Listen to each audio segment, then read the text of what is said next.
মোহতারাম হাজিরিন,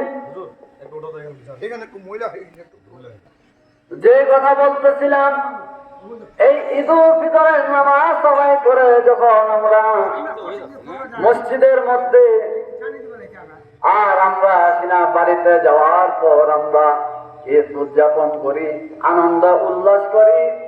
যখন জোহরের আযান হয়ে যায়, জোহরের আযান হওয়ার পর আমরা খাওয়া দাওয়া নিয়ে ব্যস্ত থাকি, আমরা মসজিদের মধ্যে আসি না।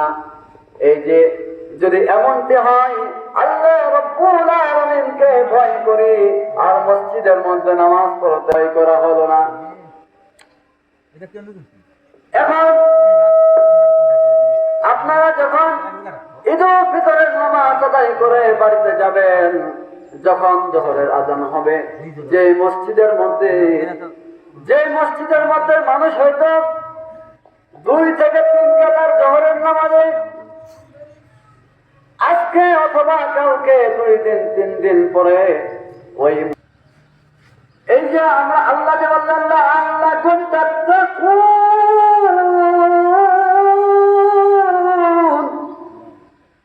তোমরা তাকওয়াবান হয়ে যাও।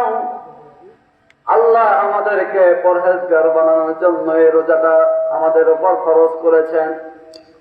আল্লাহ পাক রব্বুল আলামিন এই রোজা আমাদের উপর ফরজ করেছেন। এইটি আমাদের জন্য একটি শিক্ষা। এখান থেকে আমাদেরকে শিক্ষা নিতে হবে।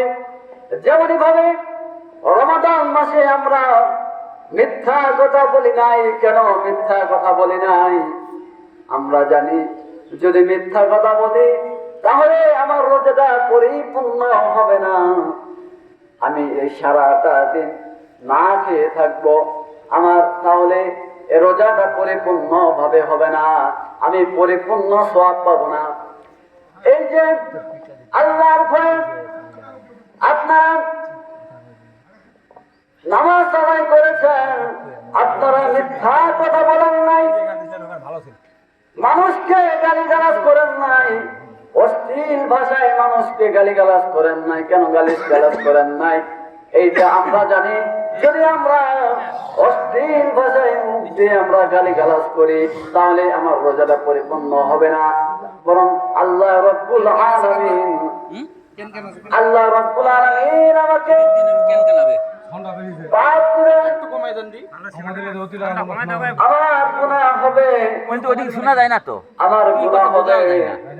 এই জন্য আমরা মিথ্যা কথা বলি না। আমরা মানুষের হক মেরে খাই না। কেন মানুষের হক মেরে খাই না? আল্লাহ রাব্বুল আলামিনের ভয় ছিল অন্তরের মধ্যে।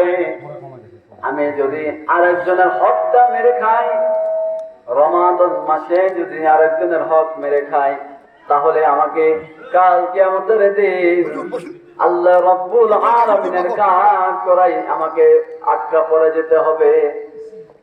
1 নাম্বার রোজা রেখেছি আল্লাহর ভয়ে। যদি বান্দা আল্লাহকে ভয় না করে তাহলে আল্লাহর হুকুম মানতে চায় না। আল্লাহ তাআলা বলেন, ইয়া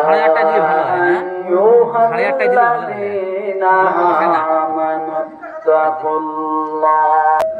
লাইন করে দেওয়া আছে, তারা রোজা রেখেছে। এই যে ঈদুল ফিতরের নামাজ আদায় করে যখন বাড়িতে চলে যাবে, তখন মসজিদের মধ্যে জোহরের নামাজ আদায় করার জন্য আসবে না, আসরের নামাজ আদায় করার জন্য আসবে না। যে ব্যক্তি আসবে না সেই ব্যক্তিকে মনে করবেন সে ব্যক্তি মুখে ভয় করেছে। আর যে ব্যক্তি এই ঈদুল ফিতরের নামাজ দেওয়ার পর তখন যেই বান্দা সঙ্গে সঙ্গে মসজিদের মধ্যে চলে আসবে, সেই ব্যক্তিকে বুঝবেন সেই ব্যক্তি আল্লাহ রাব্বুল আলামিনকে অন্তর দিয়ে মনে প্রাণে বিশ্বাস করে ভয় করে। আল্লাহ বলতেছেন আমরা কিভাবে ভয় করব?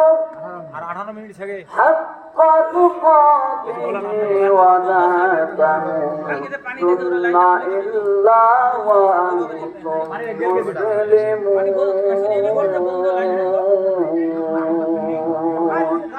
আল্লাহ রাব্বুল আলামিন বলেন, বান্দা ভয় করার মতো ভয় করো এবং মুসলমান না হয়ে মৃত্যুবরণ করো না। আল্লাহ রব্বুল আলামিনকে ভয় প্রত্যেকটা